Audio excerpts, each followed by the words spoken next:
नमस्कार मित्रांनो, आजचा व्हिडिओ केवळ माहिती देण्यासाठी नाही तर तुमच्या रक्तामध्ये जिद्द निर्माण करण्यासाठी आहे. नीट परीक्षेच्या नावाने जो आज काही खेळ मांडलाय तो पाहून आता शांत बसणं शक्य नाही. ही वेळ केवळ रडण्याची किंवा नशिबाला दोष देत बसण्याची नाही, तर ही वेळ आहे भ्रष्ट व्यवस्थेला आणि त्या पेपर फोडणाऱ्या माफियांना चोख उत्तर देण्याची. आज जर तुम्ही खचून गेलात तर लक्षात ठेवा, तुम्ही नाही तर तो भ्रष्टाचारी पेपर फोडणारा माफिया जिंकेल. हे तुमचं खच्चीकरण करण्याचं षडयंत्र आहे. मित्रांनो, माझ्या विद्यार्थी मित्रांनो, नीट लक्ष देऊ नये का? तुम्हाला माहित आहे का या भ्रष्ट लोकांना नक्की काय हवंय? त्यांना हवंय की तुम्ही डिप्रेशनमध्ये जावं. त्यांना हवंय की तुम्ही ताण घेऊन स्वतःला संपवावं, अभ्यास सोडून द्यावा आणि तुमची उमेद हरून बसावं. हे एक मोठं षडयंत्र आहे तुमच्या खच्चीकरणासाठी. का? कारण जर तुम्ही खचलात, जर तुम्ही मैदानातून पळालात, तरच या भ्रष्टाचार्यांची संधी सापडणार आहे यांना. तरच त्यांच्या पैशाच्या जीवावर उड्या मारणाऱ्या त्यांच्या पोरांना तुमची जागा हडपता येईल. तुम्ही डिप्रेशनमध्ये जाणं हाच या पेपर फोड्या लोकांचा सर्वात मोठा विजय आहे. मित्रांनो, तुम्हाला त्यांना जिंकू द्यायचं आहे का? नाही, अजिबात नाही. तुमच्या मनावरचा ताण झटकून टाका. पुन्हा एकदा डबल ताकदीने कामाला लागा. ही वेळ खचून जाण्याची नाही तर पेटून उठण्याची आहे. मित्रांनो, शेतकऱ्यांच्या, कष्टकऱ्यांच्या स्वप्नावर नांगर फिरवण्याचं काम या पेपर फोड्या भ्रष्ट लोकांनी केलेलं आहे. मित्रांनो, आज सर्वात जास्त त्रास कोणाला होत असेल तो त्या शेतकरी बापाला, जो चिखलात राबून आपल्या पोराला डॉक्टर करण्याचं स्वप्न पाहतोय. त्या माऊलीला, जिने स्वतः फाटकी लुगडी नेसून लेकराच्या फीचे पैसे जमवले. कष्टकरी आई वडील डोळ्यात स्वप्न घेऊन जगत आहेत की माझं पोरगं डॉक्टर होईल आणि आमची गरिबी दूर करेल. पण या निर्दयी पेपर फोड्या भ्रष्ट लोकांनी त्या गरीब बापाच्या, कष्टकऱ्यांच्या स्वप्नावर थेट नांगर फिरवण्याचं काम केलं. अहो, एखाद्याच्या कष्टाचा असा लिलाव करताना तुम्हाला लाज कशी वाटली नाही?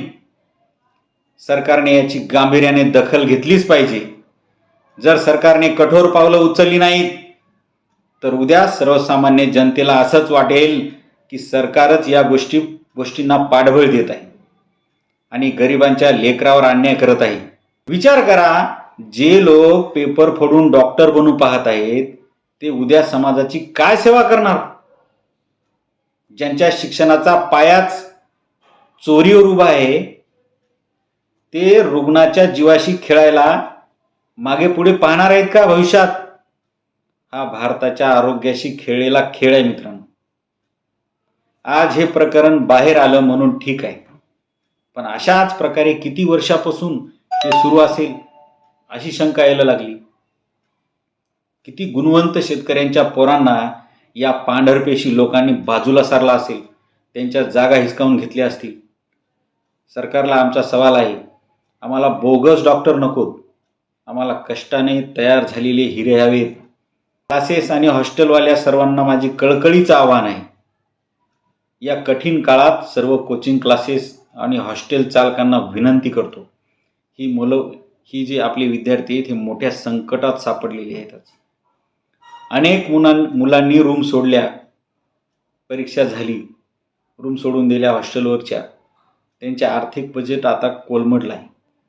परत रूम करायची, परत अभ्यासाला लागायचं. माझी ही विनंती आहे की या मुलांना पुन्हा एकदा आपल्या पंखाखाली घ्या. त्यांच्याकडून कोणतीही अतिरिक्त फी न घेता त्यांना पुढच्या परीक्षेसाठी मार्गदर्शन करा. हॉस्टेल मालकांनाही माणुसकीच्या नात्याने त्यांना राहण्या खाण्यात सवलत द्यावी, ही विनंती आहे माझ्याकडून. हा तुमचा बिझनेस चालूच राहणार आहे, परंतु एका पिढीला वाचवण्याचं हे पवित्र कार्य आता आपण सर्वांनी केलं पाहिजे आणि यात तुमची साथ मोलाची ठरेल. मित्रांनो, आता शहरात राहायला गेलेल्या माझ्या कष्टाळू पोरांना मी सांगतो, तुमच्या आई बापाचे डोळे पुसण्याची ताकद तुमच्या अभ्यासात आहे. ही चपराक या पेपर फोड्या लोकांच्या थोबाडीत मारायचं आहे मित्रांनो आता. आणि ती तुम्ही तुमच्या निकालाद्वारे देऊ शकता. निकालाद्वारे तुमच्या निकालातून, येणाऱ्या परीक्षेच्या निकालातून या पेपरफोड्या भ्रष्ट पांढरपेशी लोकांना तुम्ही त्यांच्या थोबाडीत मारायचा आहे. हा व्हिडिओ प्रत्येक विद्यार्थ्यांपर्यंत आणि सरकारपर्यंत पोहोचवा. रडणं सोडा, पुन्हा एकदा कामाला लागा. आपण जिंकणार आहोत. आपलं कष्ट खरे आहे. आपण कष्टकऱ्यांची लेकरं आहोत. हार मानू नका. सर्वसामान्य लोक तुमच्या सोबत आहेत आणि सरकारनं सुद्धा या पेपरफोड्या भ्रष्ट लोकांना तातडीनं त्यांच्यावर कारवाई करून त्यांना कठोरातली कठोर शिक्षा केली पाहिजे आणि हे पुन्हा भविष्यात होऊ नये यासाठी सरकारनं पावलं उचलणं गरजेचं आहे.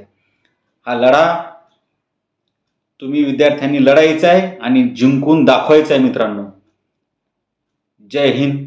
धन्यवाद.